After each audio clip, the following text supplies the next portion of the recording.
Hello. Did you know that nearly 80% of enterprise data today is unstructured? On many occasions, replicated data, including personal sensitive information such as first and last names, ID card numbers, credit card numbers, and other, is stored on workstations and servers.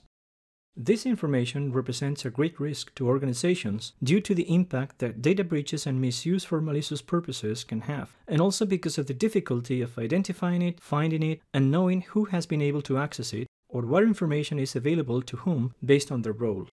In this video, we'll show you how Panda Data Control generates an inventory of all files that contain personal sensitive information unattendedly. These inventories will allow us to establish security policies that help reduce risk and better control files with personal data on endpoints. The result of the scan performed on the files in our organization can be seen through the following widgets. The Files with Personal Data widget identifies which files and computers on the network contain generic and critical personal data such as bank account numbers, ID card numbers, or email addresses. The list obtained can be exported to a CSV file for later consultation of the files and data we may want to delete, analyze, or simply to design a work plan to reduce the amount of data stored by the organization and its risk. Furthermore, the Computers with Personal Data widget shows the number of files with personal data, the type of information stored, and the computers and groups that contain those files.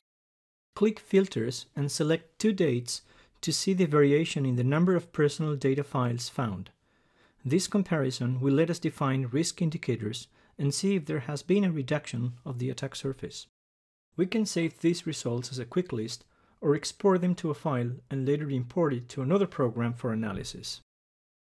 Finally, go to the Files with Personal Data widget to see the types of personal data found on our endpoints. This widget will help us set priorities based on the most recurrent data types, for example, email addresses.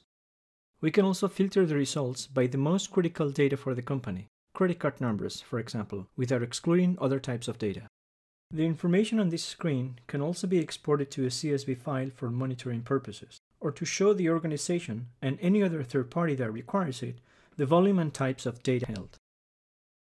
As we can see, Panda Data Control's inventory feature helps organizations to comply with the increasingly strict security regulations, as well as to properly manage and process personal information, avoiding sensitive data breaches.